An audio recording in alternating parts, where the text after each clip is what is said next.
አመሰግናለሁ። ያው በመቀጠል ሌላ ኑር ሰቦ ቪዲዮ የሌላ ኑር ሰቦ ቤተሰቦች የዛሬ 2 ዓመት ከምናምን ገደማ እኔ ነበርኩኝ ወደ ሚዲያ ያወጣኋቸው እና ከዛ በኋላ ህዝቡ ተረባረበ። የእናቲቱና የአባቴ ተረባረበላቸውና የተባለው ነገር ተደረገ።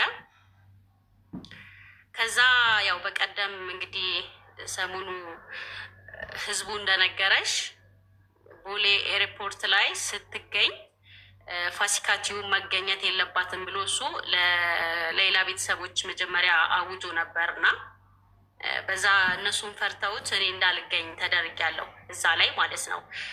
ያው ከመጀመሪያ እንኳን ሌላ ገባች። አሁን ላይ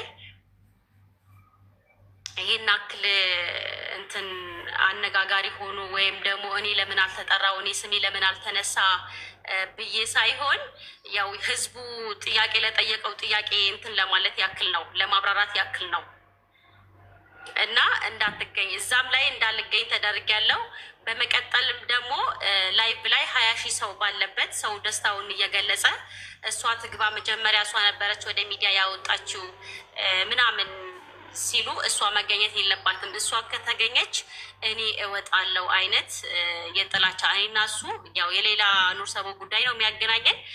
እሱ ሌላ ነገር በቃ በጣም በትልቅ ነገር ጉዳይ እንደተገናኘን አድርጎ እኔም በጣም የጥላቻ እንትን ሲያስተላልፍ ነበርና እኔም ለምን አልተጠራሁም ለምንድን ነው ካሊድ የከለከለኝ ብዬ ጥያቄ አላስነሳውም። በነገራችን ላይ ግን መጀመሪያ ላይ የሚያውቁ ህዝቡ ያውቀው ስለነበረ የኔን ሀቅ ወይም ደግሞ እኔ በሌላ ኑር ሰቦ ላይ ያሳረፍኩት መልካም አሻራ መጥፋት ስለሌለበት ህዝቡ ጥያቄ ያቀረበለትና ጠየቀው እንጂ እኔ ለካሊድ አልጠየቅኩትም ነበር በነገራችን ላይ። እና ያው እኔ አይደለሁም አሁንም ጥያቄ ያቀረብኩለት ህዝቡ ነው። ለምንድን ነው ፋሲካ እንዳትገኝ ያደረጋት? ለምንድን ነው ሰውን እንትን እንዳያመሰግናት ሀቋን እውነቷን የደበቅከው የሸፈንከው ብለው እንትን ነው። በነገራችን ላይ ምች ብሎኝ ነው እዚህ ጋር ኮመንታተሮች ማለት ነው። ምች ነው። እሺ ይሄ ነው ያለው ነገር ሀቡዬ። እና እሱ ደግሞ በምን ምክንያት እንደዛ እንዳደረገ ለህዝቡ ያብራራ። ህዝቡን የጠየቀው እኔ አይደለሁም የጠየቅኩት። እኔ የሰራሁት ለኸይር ስራ ነው። ልመሰገንም አልነበረም፣ ምስጋናን ፈልጌ አልነበረም። ግን ደግሞ በቃ ሀቅን ተሸፋፍኖ ሲታለፍ ማየት የማይፈልጉ ሰዎች ለምንድን ነው ፋሲካ እዛ ቦታ ላይ መልካም አሻራዋን በሌላ ኑር ሰቦ ላይ ያሳረፋችሁ ጥሩ ነገር ለምንድን ነው ልትናገር ያልፈለጋችሁት? ልትገኝ ያልፈለጋችሁት? ደስታዋን እንድትገልጽ ያልፈለጋችሁት? ብሎ ህዝቡ ነው ጥያቄ የጠየቀው ለወንድም ካሊድ ማለት ነው። እሺ ወንድም ካሊድ ነው እንዳልገኝ የፈለገው የሚለውን ነገር ከምን ነው ያገኘሽው? ማለት እሱ ከአንደበቱ እንዳትመጣ ወይም ጥሪ እንዳታረጉላት ኤርፖርት እንዳትገኝ ሲል ሰምተሽዋል ወይ? ያለበት ቪዲዮ አለ? ምንድን ነው ያነሳሳሽ እንደዛ ለማለት? እሱ ነው እንዳልገኝ የፈለገው የሚለው ይዞሻል? ኔትወርክን የሚያዘኝ ጋይስ ወይስ እሷን? ከተሰማሽ ችግር የለውም። ይሄኛውን ብያለሁ ለእሱ ማብራሪያ ነው የምንሰጣትና ችግር የለም፣ የሚታወቅ ነገር ነው። እሺ ኔትወርክ ይዟታል። ለምን እንዳልንና ለምን እንደሆነ ብቻ እሺ ወደ እሱ እንገባለን። ፋሲካ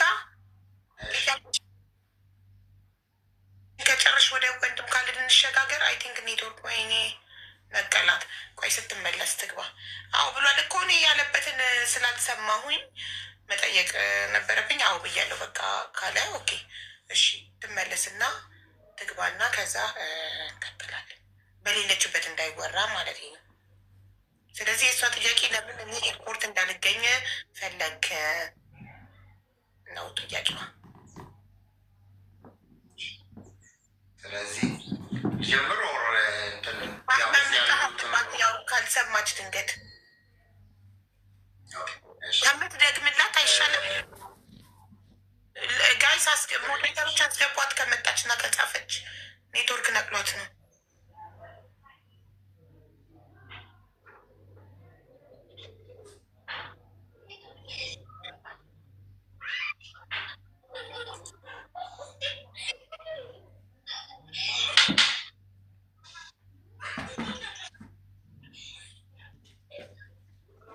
ፋሲካ አበባ ካለሽ ላኪ፣ ከሌለች ጻፊ ኮመንት ላይ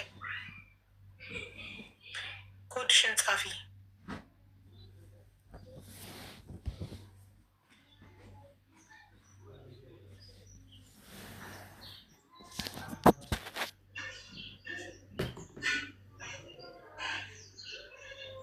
አሁን እንዴት ነው ጠነከርሽ ምናምን? አዎ መቼም በኢትዮጵያ ታሪክ በዓለም ታሪክ ይመስለኛል በቃ እንደዚህ አራስ ቤትሽን ኢንተርቴን ያደረግሽው በዓለም ኢትዮጵያዊ ነዋ። ፈረንጅማ በ3 ቀን እኮ የሚነሳው ከአራስ ቤት ሆስፒታል ቀጥ ብሎ ወቅ የሚያደርጋል። በኢትዮጵያ የለም፣ በአረብና በፈረንጅ ግን የተለመደ ነው።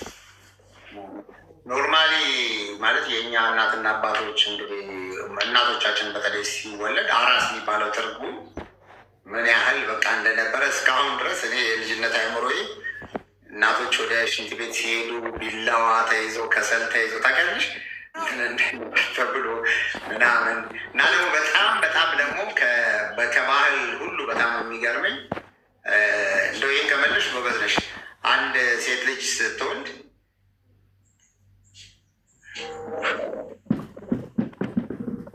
እሺ ቴንክ ዩ። ያው ሰዓቱን ለመቆጠብ ያህል ቅድም በጠየቀችበት ያው ቪዲዮዋን ምናልባት ታውራ። ማነው መሰረት ገበየው የሚል ሰው ይሳበው? በቃ ሌላ ሰው ብዙ ሳያስፈልግ እንትን ይሆናል እንዴ? ተሳስተው ነው። እሺ ብስሚላ እንግዲህ ያለች ነበር። ለጥያቄሽ መልስ አልመለስኩም። ታዩ በቃ ማሬ ጥያቄውን ታውቁት። ለምን ኦልሬዲ ካልዳው ብያለሁ ስላለ ጥያቄው ውድቅ ሆኗል። አሁን የአንቺን ጥያቄ ከጨረሽ ኦልሬዲ ምላሽ ሊሰጥ ነው። ሁሉ ነገር በተለይ ሀቡ ሚዩት እናርግና እንስማው። እኔም አንቺ ሚዩት በመረጃም በማስረጃም ስለምታምኝ እዚህም ያለውም ሰው እንትን ስለሆነ ከምን ተነሳ አንደኛ ብዙ ትልቅ ተቋም እንደሚመራ ሰው ለሁሉ ነገር ጠንቃቃ ነሽ። ካለባበስሽ፣ ከንግግርሽ፣ ከእያንዳንዱ ነገር ከሰው ጋር ካለሽ ኮሚኒኬሽን ጀምሮ እያንዳንዱ እርምጃሽ ከሰው ጋር ያለሽን መልካም ነገር የሚያበላሽ መሆን የለበትም። ያለም እንደገና ተነስተሽ ዝም ብሎ አንድ ቀን እንደ ቲክቶክ ላይ እንዳለ ሰው ነፃነት ኖሮኝ የምናገር ምናምን አይደለም። ግን እያንዳንዱ ነገር የሆኑ ነገር በተለይ እኔ ግለሰብ ነኝ፣ ችግር የለም። ግን በእኔ ስር በርካታ ወገኖች አሉ፣ ተቋም አለ፣ በጣም የሚረዱ ከ700 በላይ የሚሆኑ ወገኖቻችን አራሶች፣ ሴቶች ምኑ በድርጅታችን ውስጥ አሉ። ስለዚህ ያንን ነገር ሊያበላሽብሽ የሚችል ነገሮች ሲመጣ ያ ቀይ መስመርሽ ትጠነቀቂያለሽ፣ ያንተ ያለሽ በመጀመሪያው እንትን ለማድረግ ያህል የመጀመሪያ ጥሪ አርጋለች ወይ? ከዛ በኋላ ባወቁት ሂደት ኦፍኮርስ ምንም ጥያቄ የለውም። ፋሲካ ሄዳ ዩቲዩብ ሰርታለች በቤተሰቦቿ። ያንን እውነት ለመናገር አላህ በሚያውቀው አላውቀውም እኔ ቪዲዮ ህዝብ የመጀመሪያ እኛ ጥሪ ያደረግልን አቡአሚራ ነው። አቡአሚራ ደግሞ ላደረገበት ደግሞ ጥሪ አሁን ቪዲዮን ለማየት ያህል ይሄ ነው። መጀመሪያ አንዲት እህታችን ሳውዲ አረቢያ ላይ በሰው መግደል ወንጀል ተይዛ የሞት ፍርድ ተፈርዶባታል እና ይሄንን ቪዲዮ ይሄ መቼ ነው ቀኑ ላዩ ላይ ልኬልሻለሁ። ቀጥሎ ያለው በ2023 የመጀመሪያውን ቪዲዮ የላከልን አቡአሚራ ነው። በቃ አቡአሚራ ይሄ እዚህ ጋር እንደምታየው በ23 2000 ይሄ ጥሪ ያደረገልን። ከዛ በኋላ ተሰባሰብን ምንም እሷም ከዛ በኋላ ቡታጀራ ሄደው ምን ብለው ታየ ይሄ ነገር ሆነ። ከዛ በኋላ በቀጥታ ምን አደረግን? ብሩ መሰብሰብ ተጀመረ። ስንት ጊዜ? ወደ 53 ቀን ክሎስ 2 ወር ድረስ ላይቭ ያው ሁሉም ኢትዮጵያዊ የሚያውቀው ነው። በዚህ በጣም በተለይ ደግሞ አረብ ሀገር እህቶች ወንድሞች ከራሳቸው አልፈው ቤተሰቦቻቸውን እንደገና ደግሞ አሰሪዎቻቸውን ሳይቀር ሁሉ ገንዘብ እየጠየቁ ያ ገንዘብ ተሰበሰበ። ከተሰበሰበ በኋላ ይሄ የምስጋና ሽሚያ እንደዚህ እንዳይመጣ አንድ ግሩፕ ስም ይሰጠው። በቃ ስም ይሰጠውና ከሌ የሚባል ታፕታፕ ያደረገውም የሰራውም ሁሉም ሰው ይባል ተብሎ ቲም ሌላ በቃ በልጅቷ ስም ስለሆነ ቲም ሌላ የሚል ተዋቀረ። ቲም ከሌላ ማለት እዚህ ውስጥ ያለው 4700 ሰው ያን የነበረ ነው። ቲም ሌላ ነው፣ ሁሉም ነገር ነው ተባለ። ፕሮግራም አረግና ያ ገንዘብ ወደ ሳውዲ ለመላክ የግድ በህጋዊ መንገድ መሆን አለበት። በመጀመሪያ ደረጃ የሳውዲ ህግ ላይ ያው እንኳንም የኢትዮጵያም የሁለቱም በላይ በህገወጥ መንገድ ገንዘቡን መላካችን ትልቅ ወንጀል ነው። ስለዚህ ትልቁ ችግር የነበረው ገንዘቡን ለመላክ ያኔ በሀገሪቱ ላይ ዶላር የለም። ስለዚህ ዶላር ስላልነበረ ስለነበረ እንግዲህ ያኔ 55 ብር የነበረ ነው። ከዛ ደግሞ ቢሆን እንኳን የሚያስፈልጋት 40-50 ሚሊዮን ብር ነው። ያንን ስለነበረ በባንክ በኩል እንዲላክ ያው የምታውቂው ነው። ይሄንን እንትን አንቺ በመጣሽበት ሰዓት ውጭ ጉዳይ ማለት ምን ማለት እንደሆነ እያንዳንዱ ነገር ሁሉ አድርገን ውጭ ጉዳይ ተበብር አድርገን ሸራተን ጋዜጣዊ መግለጫ አዘጋጀ። ሸራተን እንግዲህ ይሄ ከዛ በፊት ግን እንደገና ደግሞ ሌላ ጥሪ ያደረጉና አካውንቷን ቤተሰቦቿን ሄደው ቡታጀራ አነጋግረው ከዛ በኋላ እዚህ የምታያቸውን የሳውዲ ኮሚቴ ደግሞ እነዚህ የምታያቸው ሰዎች ደግሞ ይፋ አደረጉ። አካውንቱን ይፋ አደረጉ። እንደዚህ ነው እንዲህ ነው ተብሎ ይሄ አካውንት ከተለቀቀ በኋላ ምን ማድረግ ጀመርን? ማሰባሰብ ጀመርን። ከተሰበሰበ በኋላ ያ ገንዘብ ተሰብስቦ እንግዲህ ምናልባት ያን ጊዜ የተሰበሰበው ወደ 20 ምናምን ሚሊዮን ብር አካባቢ ነው። ይሄ 20 ምናምን ሚሊዮን ብር ከተሰበሰበ በኋላ ሸራተን ቀጥታ ከሁሉም የሃይማኖት አባቶች፣ ኡስታዞች፣ እነ መሐመድ አልአሩሲ አርቲስቶች ምን ተደርገው ለህዝብ ለመንግስት፣ ምክንያቱም ያኔ ዶላር በጣም ችግር ስለነበረ ወደ ሳውዲ ይላክልን። የሳውዲ ኤምባሲ አካውንት ያንን የሚገባበትን አካውንት ልኳል ላኩልንና ያኔ ዶላር ኤክስፖርት ለመድኃኒት ለምናምን በጣም ክሪቲካል ለሆነ ነገር ካልሆነ በስተቀር አይፈቀድም። በዛ ላይ $500,000 ነው፣ ብዙ ነው። ወደ 1 ምናምን ሚሊዮን ሪያል ነው። ምክንያቱም የቀረው ከሳውዲ አካውንት ውስጥ የገባ ስለሆነ ያ ሂሳብ ታወቀና የቀረውን ብር ለማስገባት ይህን አደረግን። ይህም በምናደርግበት ሰዓት እንግዲህ ይሄ በደንብ የዶክሜንት ስራ የምናምን ስራ ላይ ነው እንግዲህ ብዙ እንትን ማድረግ የነበረ ፋይናሊ እንግዲህ ሸራተን ጥሪ ስናደርግ ቤተሰቦቿን ሁሉንም ጠራን። በዛ ወቅት ላይ ፋሲካን ያወኳት የመጀመሪያ ያወኳት ሸራተን ቤተሰቦቿ ነገር ግን እንዲህ የምትባል ልጅ አለች፣ ታዲያ ምን ችግር አለ ትምጣ እንደውም ምናምን አለ እና ሸራተን መጣች። ሸራተን እኔው ራሴ ነኝ የተቀበልኳት። ያው ቪዲዮ ላይ ማየት እንችላለን። ሸራተን ወደኋላ የሸራተን ላይ ስትመጣ እኔው ራሴ ሸራተን ሄጄ ከተቀበልናት በኋላ የመጀመሪያው እንትን ላይ ያለች ከሸራተን ተቀበለናል። ፕሮግራም ተደረገ። ሸራተን ምንድነው ገንዘብ ጥያቄ ነው። ጥያቄ መንግስት በእንደዚህ በህጋዊ መንገድ ይላክልን። እዚህ ላይ መክፈት ይችላል ራሷ ስለ ሸራተን። ከዛ ሸራተን ጥያቄ ከተቀረበ በኋላ ወደ ሀገሯ ስትመለስ ቪዲዮ ይኸውልሽ፣ አሁን ይሄ የምታየው እኔ ስቀበላት ያለ ነው። ሸራተን ላይ እኔ እሷን ተቀብያት ይሄንን ተደርጎ ከዛ በኋላ አንቺ ነሽ ፋሲካ ይሄ የምታየውን ቪዲዮ ሳወራት ነው ያለው። ይሄንን ካደረግን በኋላ ሸራተን በቃ አደረግን። ከዛው እዚሁ ነው የምታድሪው እንደዚህ ነው ምናምን ብለን አወራን፣ ተቀባበልን። ያው እሷም ዩቲዩብ እየሰራች ነበረ። ፋይናሊ ወደኛ ቤት መጣች። የድሮ የነበርንበት ቦሌ ማተሚያ ነበር የነበረች። ከዛ በኋላ እንደምታዩ ቤት የነበሩ ሰዎች ተንከባክበዋት ምን ብለዋት አድራ ሸኟት። አድራ የሚገርምሽ እንግዲህ ሴት ልጆች አሉ፣ እህቶች አሉ። በጣም በሚገርምሽ ደግሞ ማአት ራሱ የቡታጀራ ልጆች አሉ ቤት ውስጥ የነበሩ። እነዚህ ሰዎች ሁሉ ያሉ ፋይናሊ ኢቨን ስለ ድርጅቱን ቪዲዮ አይደለም የሰራችው እና በቀጥታ ከሄደች በኋላ እዛው እያለ ምን ቪዲዮ ለቀቀች መሰለሽ? ገንዘቡ ተለቋል፣ ተፈቅዷል፣ ይሄ መንግስት ለቋል እና በቃ በዚህ 2 ወር ውስጥ ማናት እንትና ሌላ በዚህ 95% ነገሩ አልቋል። እኛ ገና እኮ ዶላር ጥየቃ ነው ያለችው እና ዩቲዩብ ላይ እንደዛ ብላ ሰራች። ክፈተስ ሌላ ኑር ሰቦ የሞት ቀኗን የምትሞትበት ቀን የምትሰዋበትን ቀን ስትጠባበቅ 11 ዓመት ሙሉ ስትጠባበቅ ነበረ። በእናንተ ትብብር ግን የሞት ደብዳቤዋን ተሽሮላት የሞት ደብዳቤዋን ተቀዶላት ብር ተከፍሎላት ፍርዷን ተትቶ አሁን ላይ እየተጠባበቀችው ያለችው ወደ ሀገር የምትገባበት ቀን ነው። ሌላ ኑር ሰቦ በእናንተ ትብብር በእናንተ ድጋፍ በእናንተ መረባረብ 60 ሚሊዮን የኢትዮጵያ 60 ሚሊዮን ተከፍሎላታል። እናንተ ግን ብሩ እና ይኸውልሽ እንደምታየው ነው 60 ሚሊዮን ተከፍሎላታል አለች። 60 ሚሊዮን በመጀመሪያ 60 ሚሊዮንም አልተሰበሰበም። ገና 60 ሚሊዮን ይሄ ቪዲዮ ስክሪንሻቶች ነው የዛሬ 2 ዓመት ነው እና ከየት ያመጣሽው ነው 60 ሚሊዮን? አንደኛ አልተከፈልም። ከዛ ደግሞ መንግስት ፈቅዷል። መንግስት ፈቅዷል 60 ሚሊዮኑም እንዲላክ ተፈቅዷል። ዛሬ ዜና ላይ በታየው መሰረት ከኢትዮጵያ እንድትገባ ተፈቅዷል ብላ ዩቲዩብ ሰራች። እንዲ አረገና መንግስትን እየጠየቅ ነው እባክሽን ቪዲዮን አውርጂ ምናምን ብለን ጠየቅናት። ቪዲዮ እንድታወርደው ዩቲዩብ ላይ እንዴ ገና እኮ ነው ጥያቄ ነው እያቀረብን ያለ ነው። በዛ ላይ 60 ሚሊዮን ይሄን ተከትሎ ሰው ደግሞ እንደዚህ ይላል። ምንልከው ገና በእንደዚህ ነው 20 ምናምን ሚሊዮን ብር ነው ራሱ በምንዛሬ በባንክ ሲመነዘር ቢደረገውና ታይ ብለን እኔ ያው ብዙ ኮሚኒኬሽን ስለሌለን የልጅቷ ቤተሰቦች ያንን ያደርጋሉ። ከዛ ይሄንን እልህ ይዛትና ዋና ሆነ እኔና እሷን ያጣላን ነገር ቪዲዮ መንሰራች መሰለሽ። እንግዲህ እኛ ቤቱ ላይ ከዚህ በፊት አንዲት ልጅ ነበረች፣ የሆነች ልጄ በሽተኛ ነው እንደዚህ ነው እና ካሊድ ጋር ልጠይቀው ሄጄ ገፍትሮ መለሰኝ እንደዚህ ነው ምናምን ብላ ቪዲዮ ሰርታ ልጅቷ በህግ እንደሚያስጠይቃትና ያ ነገር ስል ወጥታ ሁሉ ይቅርታ የጠየቀችበትን ነገር ካሊድ እንደዚህ ነው ከውጭ ሀገር ሲመጡ ያሉ ሰዎችን ካልሆነ በስተቀር ሰው አያናገርም ብላ ያን ቪዲዮ ሰራች። ቪዲዮውን እንየው። ይህን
ቪዲዮን አጠፋች።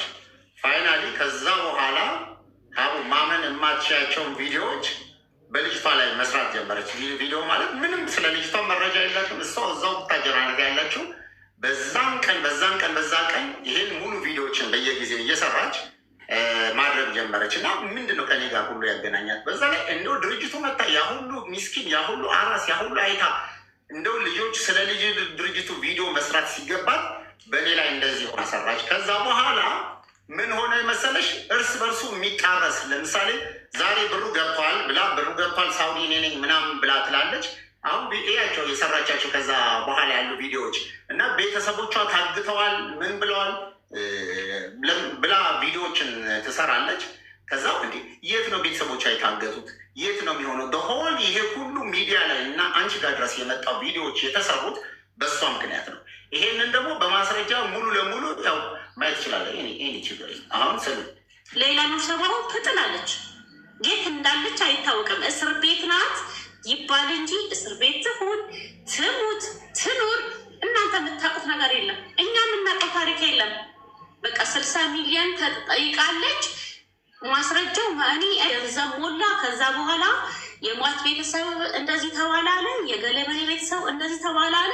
እስካሁን ለረመዳን ትወጣለች። ገንዘቡ ሲሞላ በሳምንት ትወጣለች፣ በ15 ትወጣለች፣ የዛሬ ወር ትወጣለች፣ የዛሬ 2 ወር ትወጣለች እያለ ኦልሞስት አሁን ሌላ ከሀገር ከወጣች ወደ 14 ዓመቷ እየሆነ ነው። እንግዲህ አሁን እንደዚህ እንዳየሽው አሁን እዚህ ላይ እንደዚህ መጀመሪያ ወደ ሀገር በዚህ ሳምንት ውስጥ ትገባለች ብላ መጀመሪያ የዛሬ ሸራተን ላይ የመጀመሪያው ላይ ሸራተን ላይ ረመዳን በቃ ያንን እስር ቤትና ከቤተሰቦቿ ከአባት ከእናቷ ጋር ሆና እንድትጾም ተባበሯት። የኢትዮጵያ ሕዝብም የሚፈልገው ይሄ ነው እላችኋለሁ ውድ ጓደኞቼ። ይሄንን እንደገና መልሳትንና ሸራተን ያለችበትን ስሚ። የሌላ ኑርሰቦ ጉዳይ አሁን ከ195% ኦልሞስት አልቋል። 5% ደግሞ የሚቀራ ወደ ሀገር ገብታ ከእናትና ከአባቷ ስትገናኙ ማየት ብቻ ነው ውድ ጓደኞቼ። እንግዲህ ራሷ እንግዲህ 95% በቃ አልቋል። የዛሬ 2 ዓመት ነው 95% አልቋል። ያው በዚህ ሀገር የተሰበሰበው ገንዘብ ወደዛ እንዲላክ ፍቃድ ተሰጥቷል ማለት ነው። መንግስት ፍቃድ ሰጥቷል። እንግዲህ መንግስት ፍቃድ ሰጥቷል፣ ተሰጥቷል፣ አልቋል ብላ ራሷ ቪዲዮ ሰርታ ሚዲያ ላይ ከለቀቀች በኋላ እኛ ግራ ገባን እና ኧረ ተይ ይሄ ነገር መልሶ ዋጋ ያስከፍለናል፣ ህዝቡ ገባችሁ የሚለው ከኛ በዚህ ሳምንት ትወጣለች በዚህ የሚል መረጃ የለም እና በየቀኑ ይህንን ነገር እነግራት ነበር። ይሄ ሁሉ ነገር ከሆነ በኋላ ነገሮች ተመሰቃቀል። ከዛ በኋላ ሀቡ ያየሽው ነው በሚዲያ ምን ያህል ቻሌንጅ ምን ያህል ነገሮች ያ ሁሉ ኡስታዞች ያ ሁሉ ትልልቅ ሼሆች የኢትዮጵያ እስልምና ጉዳዮች ምክር ቤት ፕሬዚዳንቱ ጸሐፊ ሳይቀሩ እነ ኡስታዝ አቡበክር እነ መሐመድ አልአሩሲ ሁሉ የተሰደቡበት ቪዲዮ የተሰሩትን አይተሻል። አሁን እነዛ ፌክ ነው እስኪባል ወረቀቱ ኤምባሲው ፌክ ነው። ስሚ አሁን እኚህ ሁሉ የምንወዳቸውና የምናከብራቸው ሰዎች በፎርጅ ወረቀት አቃላቸዋል። በፎርጅ ወረቀት ምንም ማስረጃ በሌለው ነገር እስከ ኤምባሲ ድረስ የውሸት ሁሉ ነገር ደብዳቤዎችን ነው መግለጫ ሰጥተው እንደዚህ የሁሉ ድራማ የምታዩት በፎርጅ ወረቀት ነው። ይህን ታውቃላችሁ። ከ2 ሚሊዮን ሪያል በላይ ነው በዚህ ጉዳይ ላይ የተሰበሰበው። ብሎ የት እንደገባ አይታወቅም። ምንም አይነት ማስረጃ የላቸውም። በርጥነት ነው ነገራችሁ። በዚህ ጉዳይ ላይ እኔ በግሌ ፌዴራል ፖሊስ ድረስ መጥቼ ጥቆማ የምሰጥ ይሆናል። ለምን እኚህ ሰዎች ትልቅ ሰዎች ናቸው፣ እንወዳቸዋለን፣ እናከብራቸዋለን። ወደዛ ሂዱ፣ ወደዚህ ተመልሱ። ይሄ እንግዲህ እንደዚህ አይነት 100 ቪዲዮዎች ላሰማሽ እችላለሁ። ሙዳችሁ ከዚህ አሁን ከዛ ጭራሽ መኒ ላውንደሪ ሁሉ ስሜ አሁን እኔን ብለው የሚቀጭበል ከዚህ መኒ ላውንደሪ ሁላ የሚሰራ ሰው እኮ ሳውዲ አረቢያ ላይ ሞት የተፈረደባት ሰው ሴትዮ ላይ 60 ሚሊዮን ብር ተሰብስቦ ብሩ የት እንደገባ ራሱ አይታወቅም እስካሁን። እሱም አለበት፣ ሌሎችም ጓደኞቹ አሉበት። ሴትዮዋም አሁን ከእስር ቤት አልተፈታችም። እንግዲህ እንደዚህ አይነት ዱላዎች እንዲህ አይነት ንግግሮች ይሄ ሁሉ ነገር እሷ መጀመሪያ አንደኛ 60 ሚሊዮን ብር እዛው ታውቃለች። በቤተሰቦቿ አካውንት ነው የተሰበሰበው። በቤተሰቡ አካውንት ተሰብስቧል የሚለውን ራሷ ትናገረዋለች። የዛሬ 2 ዓመት ሰዎቹ ይገባል ብላ የተናገረችው። ስለዚህ ኦንሊ ምንድን ነው መሰለሽ ይሄ ቪዲዮዎቹን እኔ ካልደከመሽ እልክልሻለሁ። እኛ አሁን ቪዲዮውን ሰርተን በደንብ እንለቀዋለን፣ ታየዋለሽ። እና ያ ሁሉ ነገሮች ሁሉ ተደርጎ አለቀ። እሺ ከሆነ በኋላ ከዛ በኋላ ወደ ሀገር ውስጥ ስትገባ የኔ ተቋም ኃላፊነት አለ። ኖርማሊ ሌላ ስትመጣ እንደ ማንኛውም ይሄ እንትኖች ከዲፖርት እንደሚደረጉት ካምፕ ገብታ ምናምን ነበር። ከውጭ ጉዳይና ከኤምባሲ ጋር ተጻጽፈን ኃላፊነት እንወስዳለን። በዋናው ተርሚናል ሰው በሚገባበት መንገድ እንቀበላል። ቤተሰቧም እንደዚህ ነው ተባለና ደብዳቤ ኦኬ ሊስት አድርገህ የምታምንባቸውን ሰዎች ላክ አድርጋሉኝ። አድርገሽ የናሽናል ኢንቴሊጀንስ የዚህ የኒስ እዛ ተጻጽፈን ስም ሊስት አደረግን። ከዛ በኋላ ቤተሰቦቿ የፋሲካን አነሱልኝ። አይ ፋሲካ እናንተ ጋር እዛም በቡታጀራ ስትመጣ የተገናኛችሁትም እዛ ነው። እኔ ጋር ስትመጣ ሁል ጊዜ እንዲህ አይነት ፕሮብሌሞች ስለሚመጡ ምንም አይነት ቪዲዮዎችም ስለማያስፈልገኝ ወደ እኔ ጋር እኔ አሁን ተቀብዬ አገናኞቻችሁ መሸኘት ነው። ስለዚህ ይህን አልግ አመኑበት። ከቤተሰቦቿ ጋር ይህን አቆሙ፣ ነገሯት። ሁለተኛ ላይ ስትመጣ ምንድነው አየር መንገድ እኔ ደብዳቤ ጽፌ እሷን ነው እዛ ሊስት ውስጥ አስገብተሽ በዛ ሁሉ ስድብ የመጣ በዛ ሁሉ ዩቲዩብ የምትሰራ በዛ ሁሉ በዛ ላይ ካሜራ ምናምን ራሱ ሴንሴቲቭ ኤሪያ ነው። ተፈቅዶልሽ የሚገባ አንድ ካሜራ ነበር የተፈቀደልን። እሱንም አጃቢ ተመድቦልን ይሄንን ነገር ተደርጎ እንትን አደረግን። ስለዚህ እቺ ልጅ ብትመጣ ዩቲዩብ እንዴት አደረጋለች? ከዛው ላይቭ ላይ ገና ከቤት እየሄድን ስርጭት ላይ ታየ። ከዛው እንግዲህ 2 ዓመት ድረስ የት የሁሉ ቪዲዮ ሲሰራ የሁሉ ስንሰደብ የት እንዳለን አታውቅም። እሺ ከዛ ቪዲዮ ላይ መጣ ፋሲካ ፋሲካ ብለው ያው እንደዚህ አይነት ካምፔን የግሩፕ ነገር ሲያመጡ ነው ፋሲካ እዚህ ፋሲካ እኔ ቁጭ ብላ ከኔ ጋር እንትን አልልም። ስለዚህ እኔ እሷ ካለች ችግር የለም እኔ እወጣለሁ እናንተ ጓሄ ቀጥሉ ብዬ በቃ ይሄ ምንም ይሄ እኮ እኔ አብሬ አልሆንም ማለት ምንም የሚያስብል ነገር የለም። በቃ ስለዚህ ሁሉን ሂደት ስለሚያውቁ ኖ አሉ። ቀጠልን ቀራ ሰው እሷ ካስፈለጋት ቤተሰቦቿ ቡታጀራ ስትመለስ ወደ ሀገሯ ሲመለስ የፈለገችውን ቤተሰቦቿ ፈቃደኛ ከሆኑ እዛ ታደርግ። ይሄን ካለፈ በኋላ ሌላ ሞቭ ሌላ ነገር አስነስቶ እንደተበደለች እንደተገፋች በዛ ላይ በዚህ ጉዳይ ላይ አንደኛ ሁለተኛ ምናምን የሚባል ነገር እኔ ነኝ ወደ ሚዲያ ወጣዋት ምንድን ነው ጥቅሙ? ምንድን ነው? በቃ ክሬዲት እኮ ከፈጣሪ ነው የምትወስጂው። ከዛ በኋላ ከኔ ጋር አብረን ቁጭ ብለን መቼም ሀቡ ስለ ሚዲያ አንቺን አልነግርሽም። ከሌ ካለ ቪዲዮ አንቺ ከአንቺ ጋር የማይስማማ ሰው ካለ እዛ ቦታ ላይ አልገባም ያለሽ። በቃ አለቀ። ይሄ ነው ንግግሩ፣ አለቀ። በዛ ሂደት ግን ነገሩን ወደ ዘር ቀይሮት ወደ ሌላ ነገር ቀይሮት ሴት እንደተጠቃች እንደዚህ እንደሆነች እንደተበደለች ተደርጎ በጣም በህይወት የተደፍሮ የማላውቀው ቪዲዮዎች አይነት ነገር ተሰሩ። ሌላው ማመን የማችል ይሄ 60 ሚሊዮን ብር በፖሊስ ደረጃ እስከዛ ጥርጣሬ ውስጥ እስከምንገብ እንዳወቅሹ ባለፈ እስር ቤት በነበርንበት ሰዓት ላይ እንግዲህ በዛ እንደዚህ ቼክ ተደርጎ ለምንለቀቅበት ጉዳይ እንደ አንድ ትልቅ ኬስ ተደርጎ 60 ሚሊዮን የሆነ የተባለ ነገር አለ። ቪዲዮዎች እንደዚህ ተብሎ እንደ ኢሹ ሁሉ ተነስቶብን ያ ሁሉ ማስረጃ ባይኖረን ኖሮ ዛሬ ፈጣሪ እንደውም አላህ ብሎ እንኳን ይችልች ወደ ሀገር አሰባል አንድ ነገር ብትሆን ኖሮ መልሰን እኛ ነበርነት ጠይቀው ደሴም እንደዚሁ ሂደት ምንድነው ይችልች ከሞተች አረቦቹ ሳይሆኑ የሚጠየቁት እነዚህ ሰዎች ናቸው። ይህንን በአፏ በቃ እንደዚህ ብላ ቪዲዮዎች ትሰራለች እና ማለት ምንድን ነው አጥፍተን በዛ ልክ እኛ ላይ ሁሉ ማዕበል የተነሳበትና ይህን የተደረገው አሁን ይህንን ስም ያሁን ለምሳሌ